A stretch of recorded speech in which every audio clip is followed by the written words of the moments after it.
구약성경 396페이지 그리고 399페이지까지입니다. 본문이 좀 긴데요. 48절까지 사사기 20장 1절부터 48절까지 제가 한 절, 여러분이 한 절 천천히 읽어 가겠습니다. 이에 모든 이스라엘 자손이 단에서부터 브엘세바까지와 길르앗 땅에서 나와서 그 회중이 일제히 미스바에서 여호와 앞에 모였으니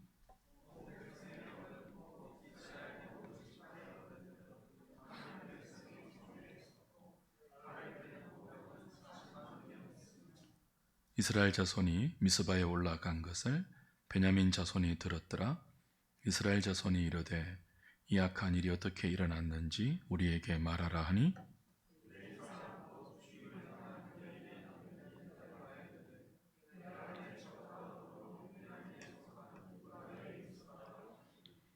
기브아 사람들이 나를 치러 일어나서 밤에 내가 묵고 있던 집을 애워싸고 나를 죽이려 하고 내 첩을 욕보여 그를 죽게 한지라.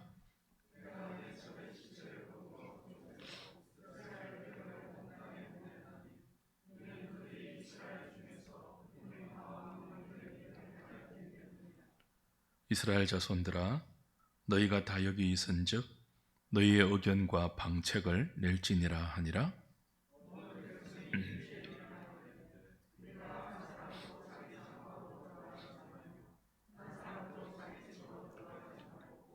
우리가 이제 기브아 사람에게 이렇게 행하리니 곧 제비를 뽑아서 그들을 치되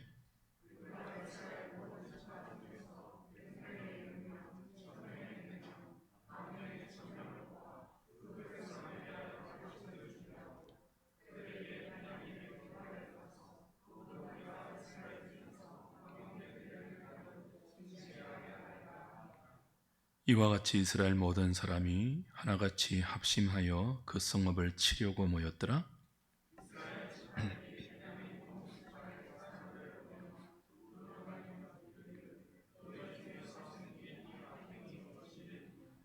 그런즉 이제 기브아 사람들 곧 그 불량 배들을 우리에게 넘겨주어서 우리가 그들을 죽여 이스라엘 중에서 악을 제거하여 버리게 하라 하나 베냐민 자손이 그들의 형제 이스라엘 자손의 말을 듣지 아니하고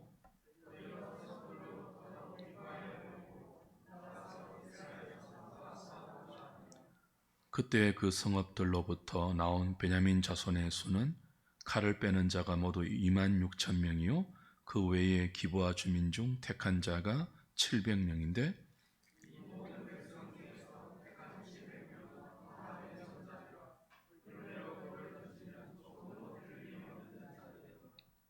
베냐민 자손 외에 이스라엘 사람으로서 칼을 빼는 자의 수는 40만 명이니 다 전사라.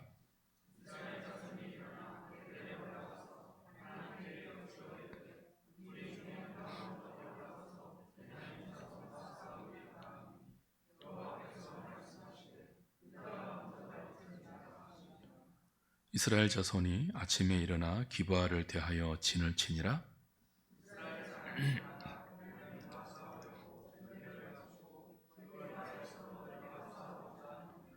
베냐민 자손이 기브아에서 나와서 당일에 이스라엘 사람 22,000명을 땅에 엎드렸으나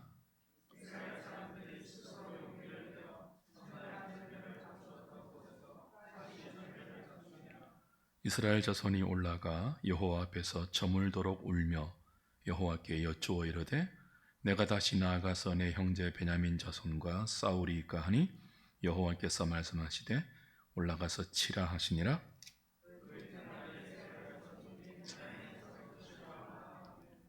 베냐민도 그 이튿날에 기브아에서 그들을 치러 나와서 다시 이스라엘 자손 18,000명을 땅에 엎드렸으니 다 칼을 빼는 자였더라.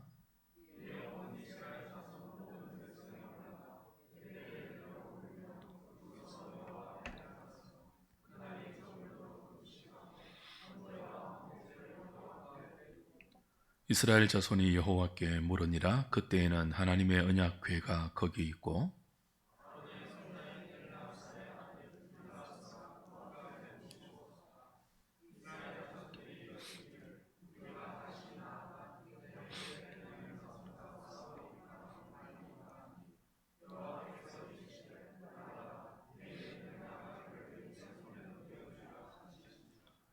이스라엘이 기브아 주위에 군사를 매복하니라.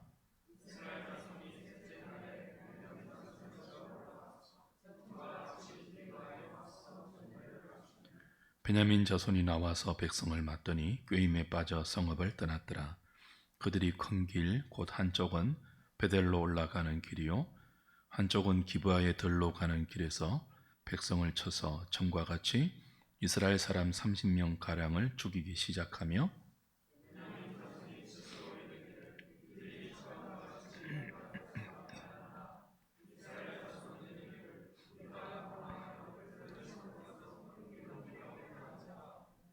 이스라엘 사람이 모두 그들의 처소에서 일어나서 바알다말에서 전열을 갖추었고 이스라엘의 복병은 그 장소 곧 기브아 초장에서 쏟아져 나왔더라.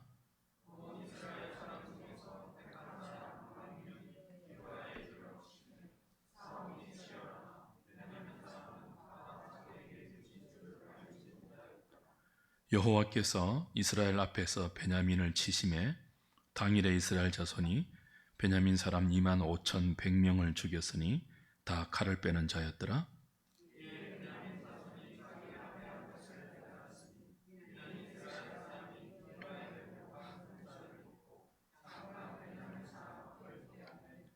복병이 급히 나와 기브아로 돌격하고 나아가며 칼날로 온 성읍을 쳐섬이더라.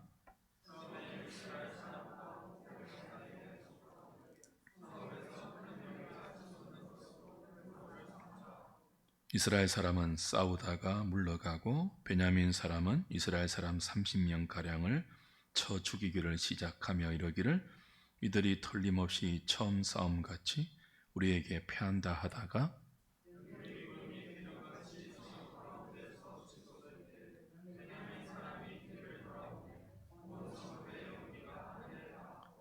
이스라엘 사람은 돌아서는지라 베냐민 사람들이 화가 자기들에게 미친 것을 보고 심히 놀라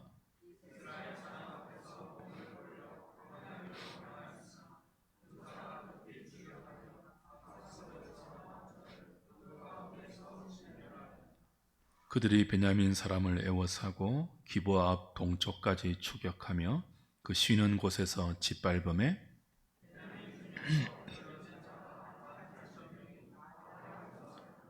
그들이 몸을 돌려 광야로 도망하였으나 림몬 바위에 이르는 큰 길에서 이스라엘이 또 5천 명을 이삭 줍듯 하고 또 급히 그 뒤를 따라 기돔에 이르러 또 2천 명을 죽였으니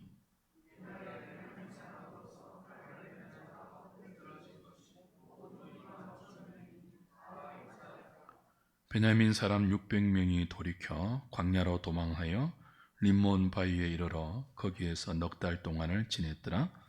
이스라엘 사람이 베냐민 자손에게로 돌아와서 온 성읍과 가축과 만나는 자를 다 칼날로 치고 닥치는 성읍은 모두 다 불살랐더라. 아멘.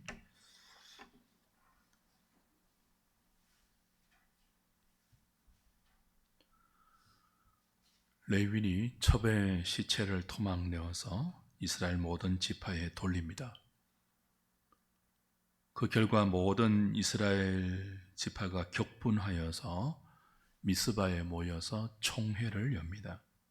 총회는 이 일의 진상을 물었고 레위는 자신의 첩이 베냐민 지파의 기브아 사람들의 만행에 의하여 잔혹하게 죽었으니 마땅히 이들을 응징해야 되지 않겠냐며 나머지 지파들의 조치를 요구합니다. 이에 총회는 참석하지 않는 베냐민 지파의 말을 따로 듣지 않습니다. 베냐민 지파는 미스바에 다 모여라 하는 이 소집의 소리를 듣고도 이 총회에 모이지 않았어요. 그러니 레위인만이 자신의 입장에서 사건의 자초지종을 간략하게 설명했죠. 레위인의 말을 들은 이 총회에 모인 사람들은 어떻게 이런 일이 있을 수 있냐 하면서 격분하였고 이 만행을 저지른 베냐민 지파의 기브아 불량배들을 응징하기로 결의합니다. 그리고 베냐민 지파에게 사람을 보내어서 기브와 불량배들을 우리 손에 넘겨라. 그들을 죽여서 이스라엘 중에 악을 끊어야 하겠다라고 요구하죠. 그러나 베냐민 지파는 총회의 요구를 듣지 않습니다. 항전을 선택합니다. 나머지 11지파와 싸움을 선택해서 26,000명의 군사 그리고 700명의 물맷들 용사를 소집합니다. 그리하여 이스라엘 11지파의 40명 군대와 베냐민 지파의 26,700명의 전면전이 시작됩니다. 이 전쟁을 싸우기 전에 이스라엘 연합군은 베델로 올라가서 하나님께 묻습니다. 우리 중에 누가 먼저 싸우러 올라갈까요? 하나님은 유다 지파가 먼저 올라가라고 말씀하십니다. 그리하여 기브아에서 첫 번째 전투가 벌어집니다. 결과는 어떻게 되죠? 누가 이깁니까? 베냐민 지파가 이겨요. 40만 대 26,700이거든요. 11지파 대 1지파예요. 그런데 40만 명의 군사가 26,700명의 베냐민 지파의 군사에게 패합니다. 무려 첫 번째 싸움에서 22,000명이나 죽어요. 막강한 전력의 차이와 하나님께서 유다 지파가 먼저 베냐민 지파를 치라고 응답도 해주셨잖아요. 그러니까 하나님의 성인도 있는 이 명분이 있는 싸움에서 그들이 오히려 22,000명이 죽고 패배했다고요. 너무 당황해서 그들은 다시 베델에 올라가서 날이 저물도록 울면서 하나님, 우리가 형제 베냐민 지파와 다시 싸워야 합니까? 라고 묻습니다. 그때 하나님은 어떻게 대답하십니까? 다시 싸우러 가라 라고 대답하십니다. 그래서 이 11지파의 연합군은 다시 전열을 가다듬고 베냐민의 기브아 지파에게 싸우러 가죠. 결과는요, 이번에도 연합군이 패합니다. 18,000명이 두 번째 싸움에서 죽습니다. 유다가 먼저 올라가라. 첫 번째 응답이었고, 두 번째는 이번에도 싸우라. 하나님의 그런 응답이 분명히 있었잖아요. 하나님의 승인이 있어서 베냐민 지파와 싸웠는데 두 번이나 대패했습니다. 22,000, 18,000, 도합 4만 명이 두 번의 전투에서 죽었습니다. 그래서 이스라엘은 베델로 올라가서 통곡하고 금식합니다. 그리고 번제와 화목제를 하나님께 드리면서 다시 묻습니다. 하나님, 우리가 우리 형제 베냐민과 싸우는 것이 정말 맞습니까? 이 싸움 싸워야 합니까? 하나님은 이번에는 승리를 주겠다. 내가 내일 너희들에게 베냐민 지파를 넘기겠다. 다시 싸움을 명하십니다. 그리고 이번에는요, 결과가 어떻게 됩니까? 나머지 11지파의 연합군이 이기죠. 베냐민의 군사 25,100명이 죽고 베냐민 지파가 패합니다. 35절 다시 보십시오. 35절. 여기 하나 강조되는 게 있어요. 여호와께서 이스라엘 앞에서 베냐민을 치심해 당일에 이스라엘 자손이 베냐민 사람 25,100명을 죽였으니 다 칼을 빼는 자 용사였더라 그래요. 자, 여기서 무엇이 강조됩니까? 여호와께서입니다. 여호와께서 이스라엘 앞에서 베냐민 지파를 치셔서 그 베냐민 지파의 용사 25,100명이 죽었대요. 그러니까 하나님께서 치셨다. 하나님께서 베냐민 지파를 심판하셨다는 사실을 강조합니다.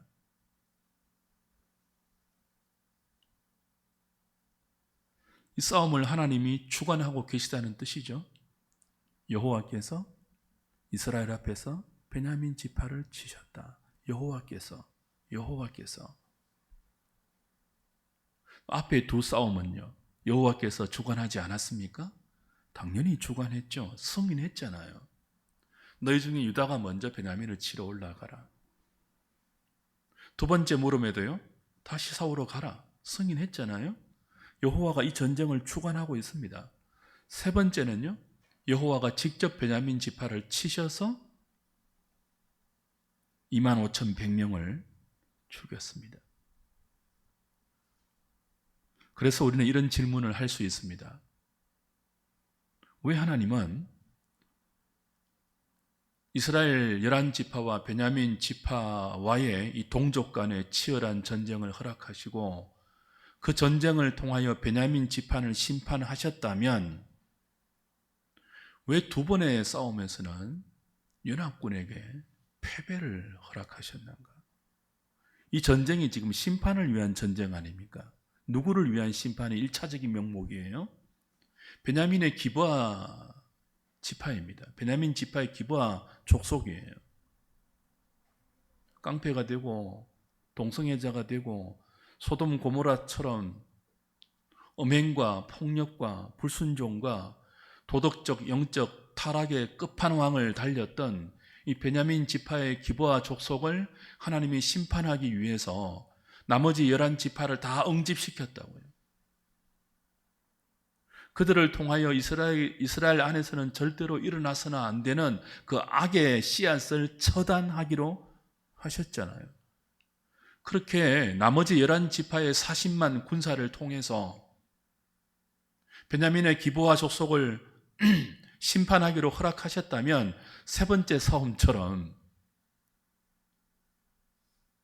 바로 심판하시면 되는데 왜 두 번이나 이스라엘 연합군을 패배하게 하시고 4만 명이 죽게 하셨습니까? 죽은 군인의 숫자를 합치면 이스라엘 연합군이 더 많거든요. 4만 명이 죽고 이쪽은요 25,100명이에요.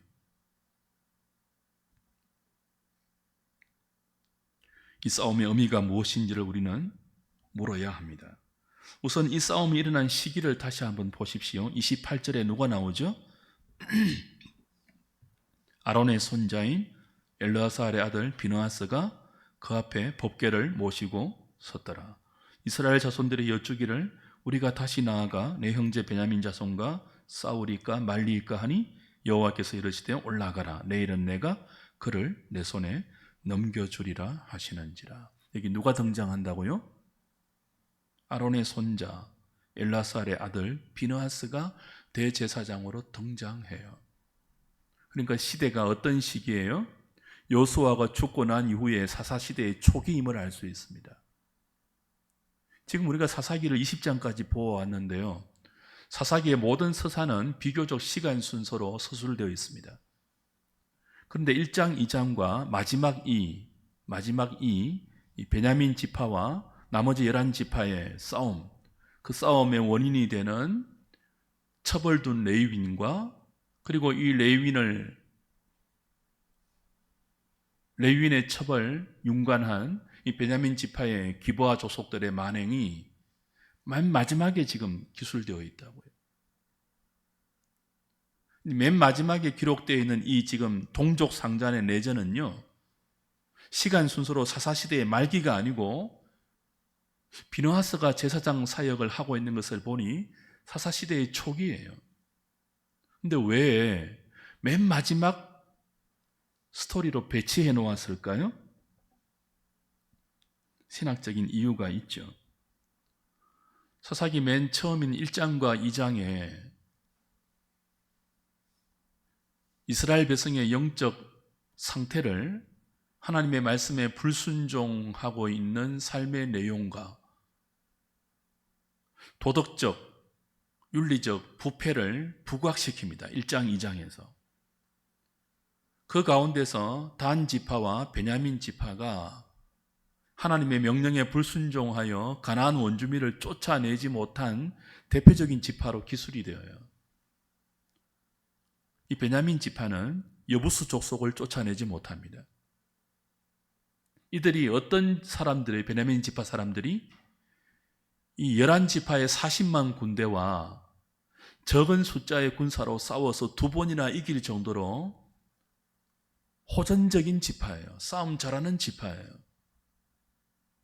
물맷돌을 던지면 한치도 오차 없이 적군의 이마에 맞춰서 거꾸로 때릴 수 있는 특공대가 700명, 왼손잡이 특공대가 700명이나 있는 그 적은 숫자를 가지고도 어느 누구도 두려워하지 않는 40만의 이 연합군의 군사를 두려워하지 않는 호전적이고 용맹하고 싸움 잘하는 지파잖아요. 그런데 이 지파가 정작 싸워야 할 하나님이 물리치라고 진멸하고 명하신 가나안 원주민 여부수 족속은 뭐 했다고요? 물리치지 않았습니다. 그들과의 싸움을 포기했다고요. 또 하나 깡패 지파로 소개되었던 단 지파는요, 사사기 1장 후반부에 가면 마지막 절에 가면 마지막 부분에 가면 단 지파는 오히려 그 가나안 원주민들에게 쫓겨난다고 되어 있습니다. 하나님이 차지하라고 제비 뽑아서 주신 그 기업의 땅을 믿음으로 차지하지 않고 오히려 쫓겨나는 대표적인 두 지파가 단 지파와 베냐민 지파인데 사사기 1장 2장에서 사사기의 마지막 부분에서 이 두 지파가 뭐예요? 너무나 타락한 모습의 주인공들로 등장합니다. 그러니까 끝부분과 마지막 부분, 처음 부분과 끝부분이 단 지파와 이 베냐민 지파를 중심으로 해서 둘러싸고 있어요.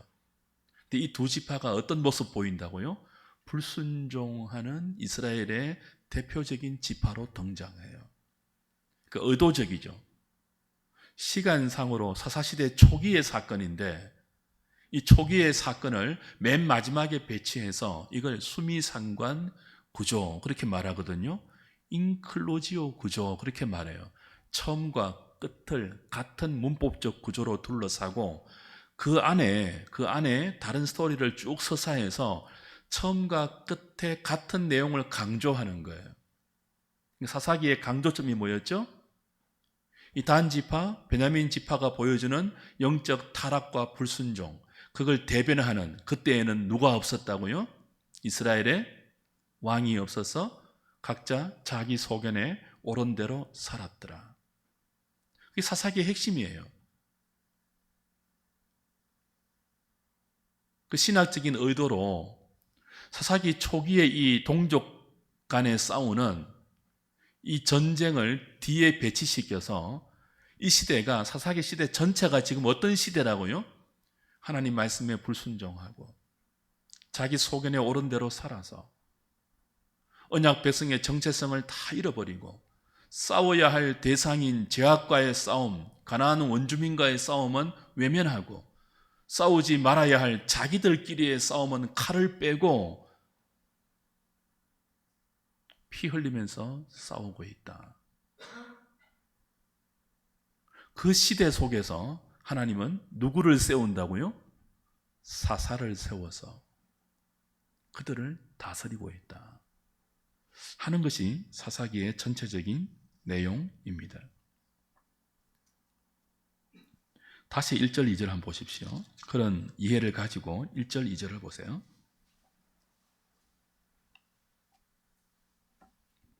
이에 모든 이스라엘 자손이 단에서부터 브엘세바까지와 길르앗 땅에서 나와서 그 회중이 일제히 미스바에서 여호와 앞에 모였으니 온 백성의 어른 곧 이스라엘 모든 지파의 어른들은 하나님 백성의 총회에 섰고 칼을 빼는 보병은 40만 명이었으며 단에서 브엘세바까지 그리고 길르앗까지 온 이스라엘의 회중이 미스바에 다 모였습니다. 단에서 브엘세바까지는 관용 어구예요. 구약에서 이스라엘의 최남단에서 최북단까지 그런 뜻입니다. 그러니까 모든 이스라엘 회중이 미스바에 다 모였어요. 총회로. 이 단에서 브엘세바까지는 영토를 표현하는 관용 어구이기도 하지만 또 하나 신학적인 의미가 있는 표현인데요. 단에서부터 브엘세바까지 이스라엘의 최남단에서 최북단까지 그 모든 땅은 하나님이 약속하신 언약의 땅이다. 그런 의미가 있습니다. 그러니까 단에서부터 브엘세바까지 그리고 길르앗에서부터 온 이스라엘 회중이 미스바에 다 모였습니다. 총회로 모였습니다. 그 이스라엘 전체가 모여 있는데 전체가 모여서 결의한 것이 뭐예요? 형제 지파, 베냐민 지파의 기브아 족속을 응징하는 거예요. 언약의 땅에서, 단에서부터 브엘세바까지 언약의 땅에서 온 회중이 지금 모여서 어떤 일에 마음을 모으고 있죠? 형제 베냐민 지파를 응징하고 심판하는데, 그것을 위해서 그들과 40만 명의 군사를 일으켜서 싸우는 일에 마음을 모으고 있습니다. 한 명의 반대도 없어요. 그걸 표현하는 것이 단에서부터 베르사바까지입니다. 온 회중 강조하고 있죠. 근데 이들이 어떤 지금 상태에 있다고요? 사사시대 초기예요. 사사시대 초기의 영적 상태는 1장, 2장이 극명하게 보여줍니다. 하나님 말씀에 불순종하고 있습니다. 여호수아가 죽고 이제 그들이 하나님이 들여보내주신 이 약속의 땅에서 단에서부터 브엘세바까지 어떤 전쟁을 치러야 합니까? 헤렘 전쟁. 죄악이 관영한 가나안 원주민들을 다 진멸하여, 하나님의 이름으로 진멸하여 그 땅을 거룩한 하나님의 언약의 땅으로 만드는 것이 하나님께서 그들을 그 땅에 들여보낸 이유예요. 근데 그 말씀에 순종하고 있지 않습니다. 대표적으로 누가요? 단 지파와 베냐민 지파가. 베냐민 지파는 예루살렘의 여부수 족속을 쫓아내지 않고 있습니다. 그들과 싸우지 않고 있습니다. 그렇게 싸움 잘하는 그들이, 나머지 11지파와는 겁도 없이 싸워서 이겼던 그들이 정작 싸워야 할 여부수 족속을 쫓아내지 않고 그들과 싸우지 않고 있습니다. 단 지파는요, 돌아다니면서 만만해 보이는 땅을 다 그냥 절단내지 않았습니까? 미가 집안의 모든 보물과 신상들을 다 훔쳐 나와서, 그죠? 평화로운 땅에 들어가서, 라기스에 들어가서 그 라기스 성의 성읍들을 그냥 다 죽여버렸거든요. 이 두 지파의 이야기를 맨 마지막에 배치해서 지금 이스라엘의 상태가 이렇다는 거예요. 싸워야 할 이방들과는 싸우지 않고, 싸우지 말아야 할 평화로운 땅에는, 싸우지 말아야 할 형제와의 싸움은요, 여호와의 이름을 걸고 모든 신앙의 형식을 빌어와서 하나님께 묻기도 하고 믿음이라는 명목으로 싸우고 있다고요.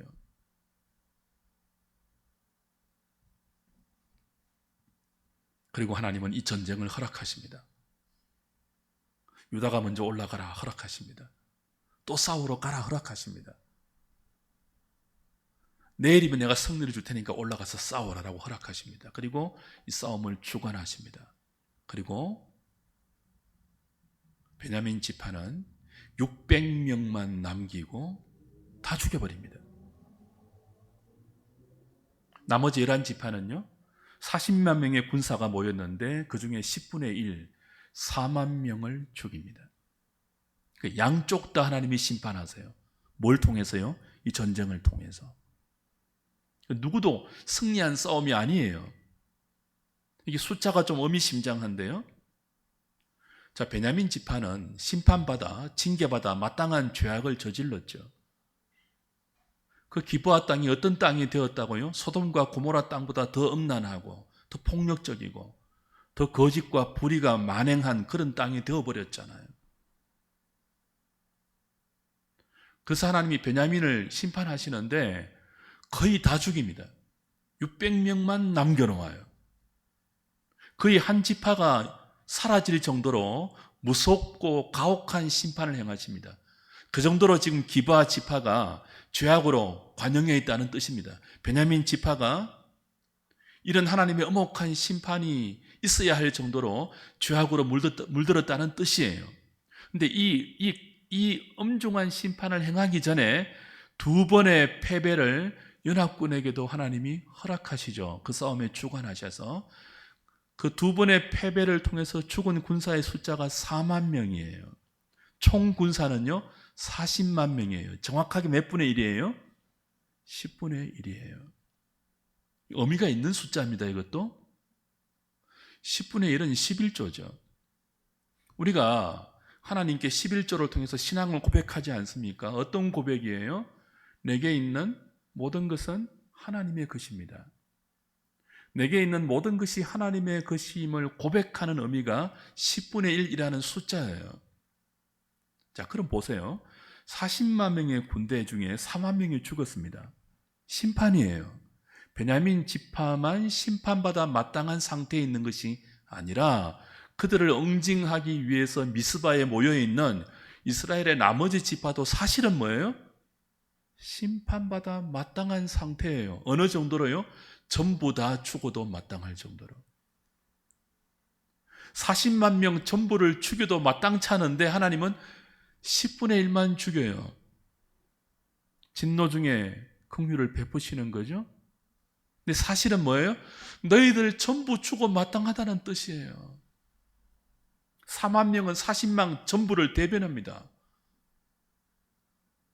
베냐민 지파는요 600명을 남겨놓는 자비를 베풀죠. 나머지 11지파는요 4만 명만 죽어서 사실은 전부 죽어야 마땅한 죄악된 상태에 있는데 그 진노 중에도 긍휼을 베푸시는 하나님의 자비로 다시 기회를 주고 있는 거예요. 언제요? 사사기 초기에. 그리고 그 후로부터는요 죽어 마땅한 그들의 역사가 계속 진행됩니다. 사이클로. 근데 그 중에서도 하나님은 누구를 세운다고요? 그때 사사를 세우셔서 그들을 구원하고 그들을 건지고 또 기회를 주고 또 은혜를 베풀고 있다는 것이 사사기 역사가 일관되게 우리에게 알려주는 메시지이고 그걸 강조하기 위해서 사사시대 초기의 이스라엘 백성들 간의 내전을 마지막에 배치시켜서 수미상관 구조로 우리에게 강조하고 있죠.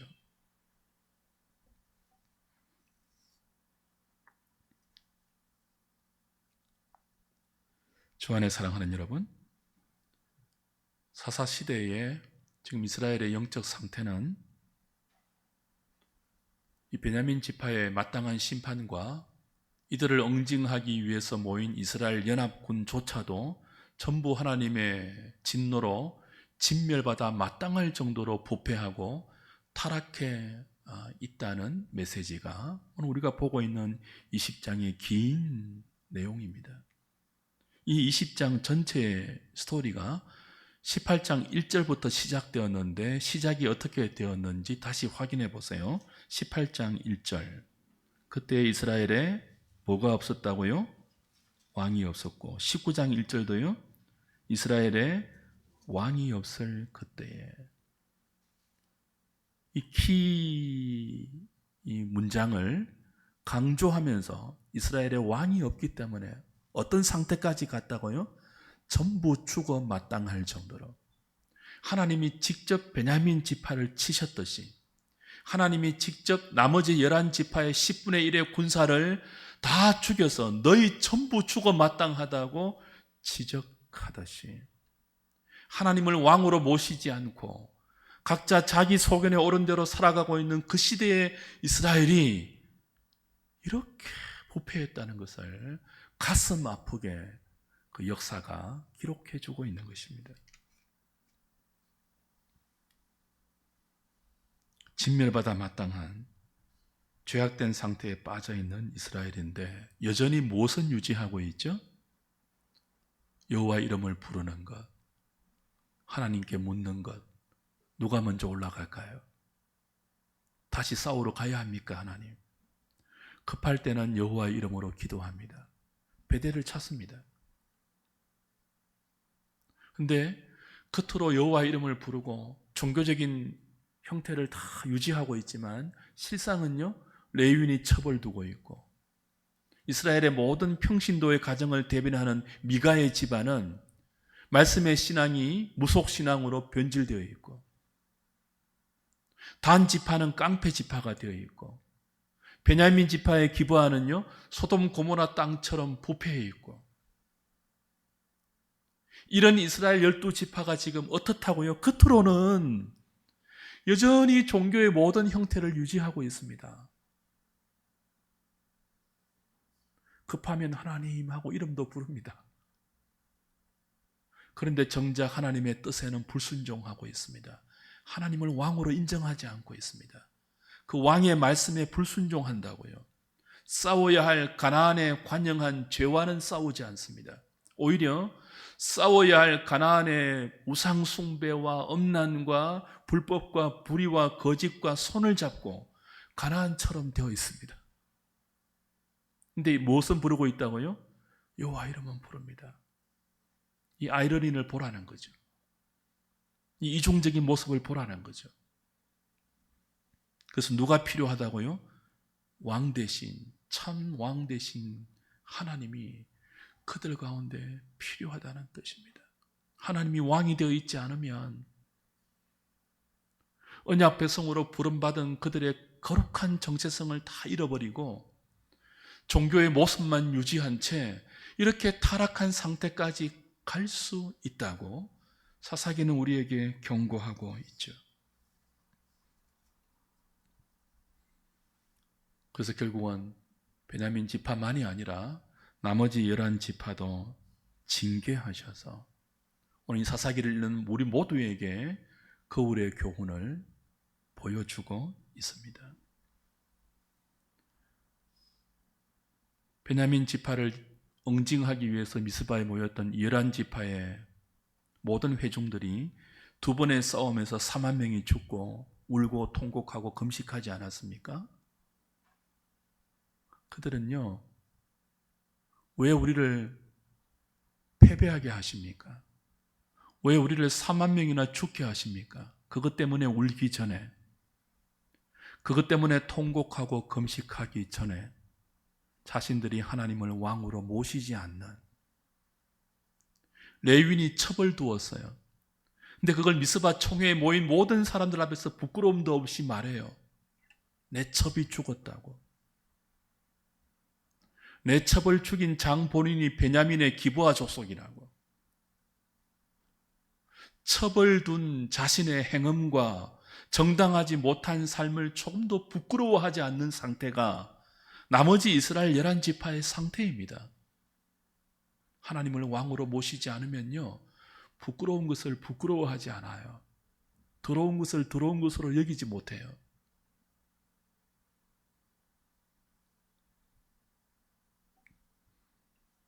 주 안에 사랑하는 여러분, 그들은 두 번의 싸움에서 패배했기 때문에 울기 전에 이런 자신들의 부끄러운 모습을 보고 울어야 했습니다. 하나님 앞에서. 이런 자신들의 거룩하지 못한 더러운 상태를 깨닫고 통곡하고 금식해야 했습니다. 죽기 전에. 그리고 하나님을 왕으로 모시는 믿음의 결단을 해야 했습니다. 주 안에 사랑하는 여러분, 왜 이스라엘이 이 지경까지 갔죠? 왜 베냐민 지파가 거의 진멸에 이르도록 하나님의 심판을 당했죠? 왜 나머지 11지파가 4만 명이 죽어서 사실은 모두 죽어 마땅한 정도의 하나님의 무서운 징계를 당하고 있죠? 더 이상 하나님이 심판을 미루기 힘들 정도로 여호와 이름을 겉으로 부르는 그들의 실상에 죄악이 넘쳤기 때문입니다.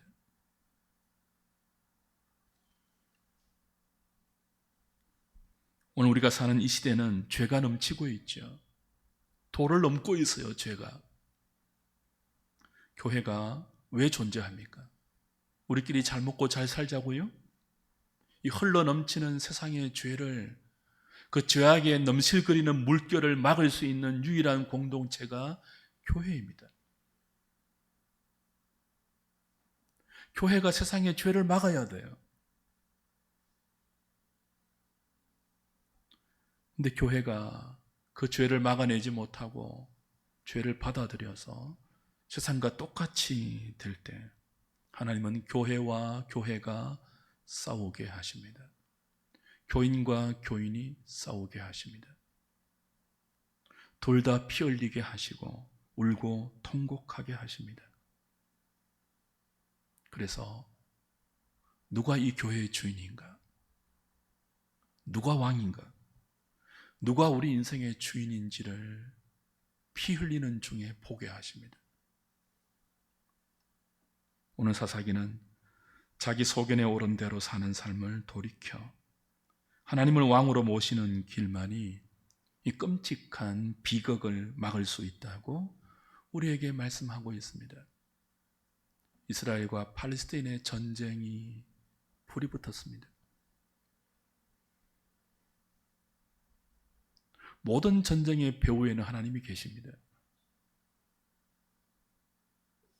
러시아와 우크라이나의 전쟁은 아직도 진행 중에 있습니다.